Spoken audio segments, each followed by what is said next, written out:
শিৱসাগৰ নগৰৰ মাজমজিয়াৰ দৌলমুখ চাৰিআলিত জনজাতিকৰণৰ দাবীত সদৌ টাই আহোম ছাত্ৰ সন্থাৰ প্ৰতিবাদ।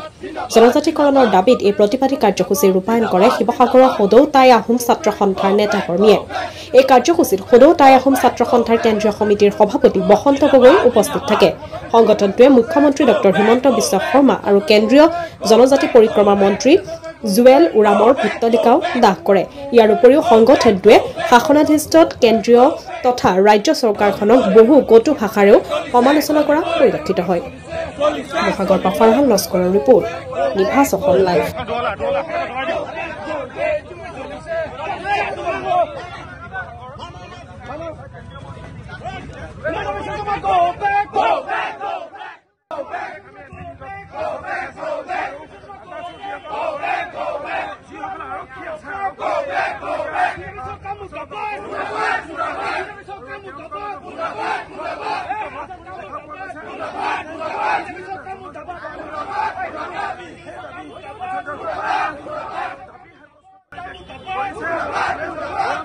মুখ্যমন্ত্ৰী ডক্টৰ হিমন্ত বিশ্ব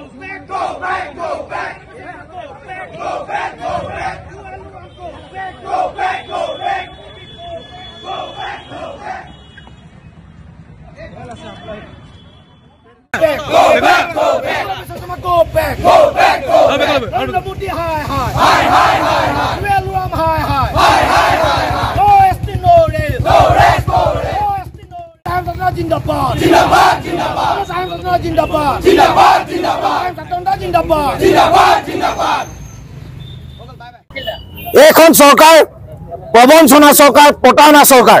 এইখন চৰকাৰে আহোম জনগোষ্ঠীৰ ৰাইজক মিছাৰ আশ্বাস দিছিল, প্ৰলোভন দিছিল আৰু তেখেতলোকে মিছাৰ আশ্ৰয় লৈ আহোম জনগোষ্ঠীৰ ৰাইজক জনজাতিকৰণৰ পৰা তেখেতলোকে আঁতৰত ৰাখিছে।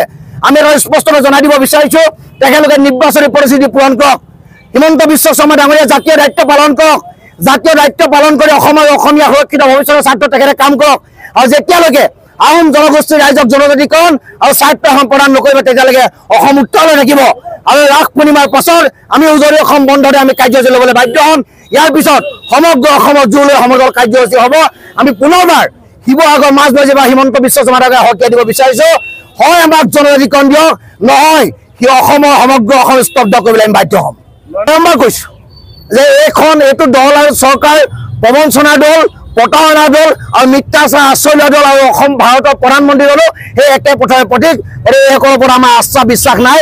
২৬ বিধানসভা ইলেকশ্যন তাৰ যোগ্য প্ৰত্যুত্তৰ প্ৰশ্ন নালাগ আহোম ৰাইজে দিব।